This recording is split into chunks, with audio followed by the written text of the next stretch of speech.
Yo, what is up YouTube, man? Today we're out in the park on my 6'9" stretch big. Now it's interesting, when I use this build in rec, I'm the one at the size disadvantage. You know, I got minimum wingspan for the high shooting on the build. You know, if I'm going up against a 7-footer with 99 O board, 99 D board, you know, 99 string. Oh my god, Tonic's wreaking havoc right now.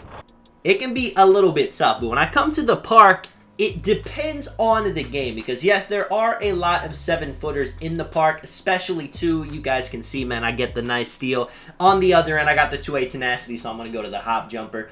But like I said, there are a lot of 7-footers you go against in the park, but you also play against a lot of small ball lineups with the 6'7", 6'8" centers, and in that situation, you have the taller build. You guys can see I play a bit like a lock with this build as well. If you're on a taller center, you might want to just play back more in the paint, you know, worry about stopping the mashing like I do there. You might try to just kind of live with the guard shooting the 3, but if I'm playing with somebody that can switch to the big, I'm trying to fly up, I'm trying to go for the blitzes.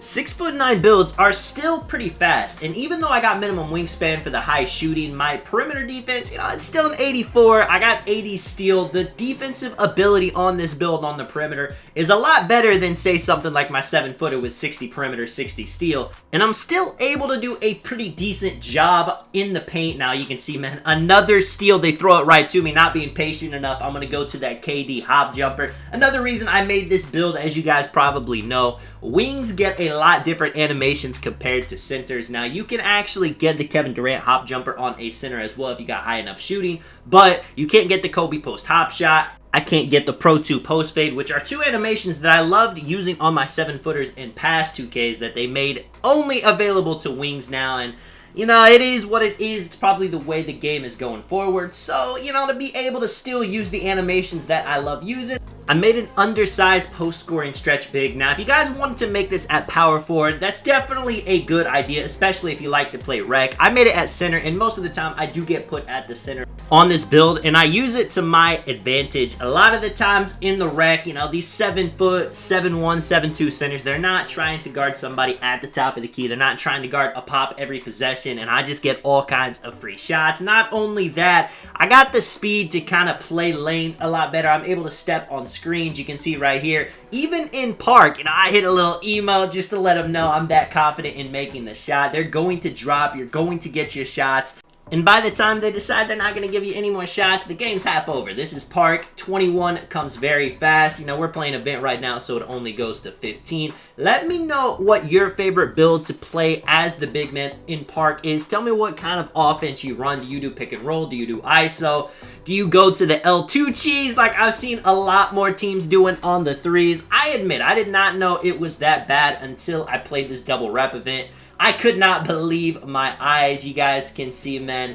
Big man's inbounding the ball. I know I'm a lot faster than him, so I'm putting some pressure on the guard, making them uncomfortable. You guys can see the center is trying to just big body me, get an easy bucket up on me. But even though this build's not really great on the defensive end, as long as you're in good position, you can get the stop right there. I get the rebound. I bring the ball down myself, do a midi dribble pull up to get my takeover activated. And as you guys can see, the takeover I'm running, I think it's 3 and D. I got a +7 to my agility, a +7 to my perimeter defense. I mean, against my perimeter defense in the 90s. My agility's got me moving pretty shifty. I start feeling a lot more like a 6'9" lock compared to a 6'9" stretch big. You guys can see the big man finally gets his bucket. Unfortunately, you know, they dropped the ball. It should have been ours. We don't pick it up. It's fine. We still got the lead. I'm telling AK, make sure to dot me if he sees me open. I'm going to knock down the shot. He's able to peek, get himself a shot. And check this out, man. I got the 93 pass sec on this build. I see Laker all the way at the end. I mean, they didn't get back quick enough, and we make them pay for that. Really just showing you guys how this build can be utilized in the 3v3 park. Now, obviously, I know this is not meta.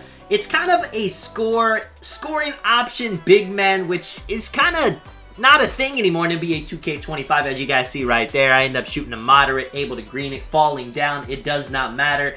Your job as a center nowadays is to get the boards, throw the fast breaks, you know. If you're wide open, hit the pop. But I'm just a little bit old-fashioned. I've always been a fan of just making super offensive centers. And yes, you know, the build's lacking a bit on defense, a bit on rebounding. But as long as you're a smart player, you can make up for it. And as long as you're kind of matching them with the rebounds, you're able to keep them from dropping 30, 40 points on your head, then you're able to do so much more than them on offense. You can see right here, guard ends up getting to a nice shot. The guys we're playing against in this game, I had to throw it in here. They have Jokic, they have Luka, and they have Tyler Hero. I'm not too sure how they came up with this combo, but they were actually hooping, and I do respect players that play like this. You know, they're probably just out here trying to have a good time. Same thing as us out here on a non-meta lineup just trying to hoop. It's a nice break from the L2 cheesers we were playing a lot in this event. You can check out Jokic right here. Actually runs down court. Very smart move by him. Usually when I'm putting pressure on the guard,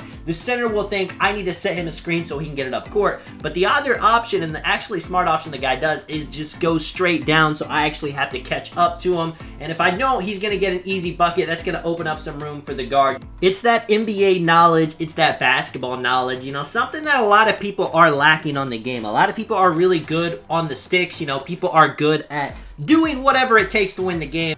But when people start doing things to make you uncomfortable and they start doing things to adjust, you got to adjust it back at him. You can see the guard, I mean, nice little circle right here. Almost gets himself a shot. Jokic pops out, passes it back to him. He gets the shot off. I mean, it's an open shot. I thought we played pretty good defense, but, you know, it's 5-5, and we got a competitive ball game on our hands. You can see AK is going to dot me. I'm looking for it. I actually had James Harden hop jumper on this game, testing it out. I was going to go to it. I don't end up taking it. AK ends up lagging, which is unfortunate. And for a lot of this game, we don't know if he's lagging or if he's good. He's saying I'm good, and then he's saying I'm not. You know, he's the point guard. He is the main one dribbling it up the court. So it makes it a little bit, you know, he goes for the blitz right there, misses it. I'm giving Jokic a bit too much space. He knocks the shot down. Now, in that situation, I definitely think I could have jumped and got a contest. You know, having this 6'9" center compared to a 7-footer, the higher perimeter defense probably would have been enough right there. But I don't want to get myself out of position just in case he misses. I wanted to be able to go down and help get the rebound. They come down, knock down another shot. 9-5. I mean, it's now or never for a comeback. You can see they're pressing up a bit. Lakers going to find me. I'm looking. I dot AK back. He says he's good.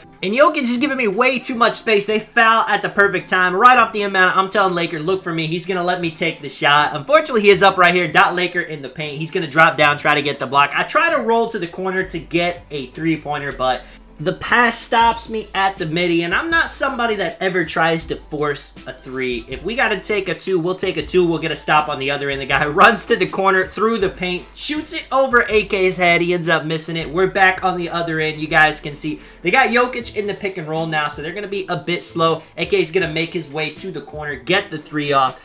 And we got a nice little run going. You guys are going to see some beautiful switch defense right here. Lakers going to be on the left side of the screen. He's going to get hit. I'm going to pick up. They're going to dot AK's guy in the corner. He's going to run out. AK gets stuck. I'm telling him I'm going to go out there. Luka putting me on an island. You know, in real life, this would be tough. You know, on 2K.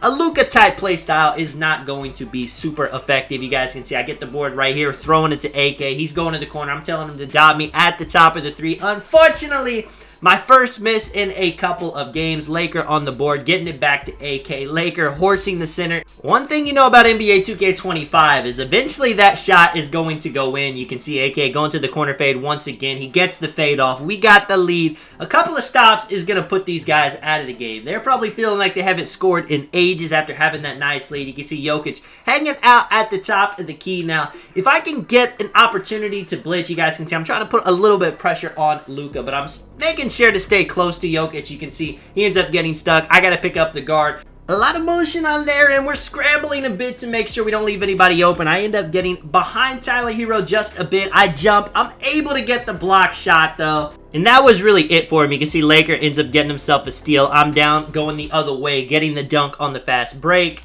And to end the game, you know, they got to chuck up a terrible shot. Laker with the board, throwing it to AK for the dunk. If you guys did enjoy the video, if you do want to drop a like and subscribe, of course, I do appreciate it a ton, man. Let me know if you guys want to see me on this 6'9" stretch big, some more in park, in rec, in twos, in ones.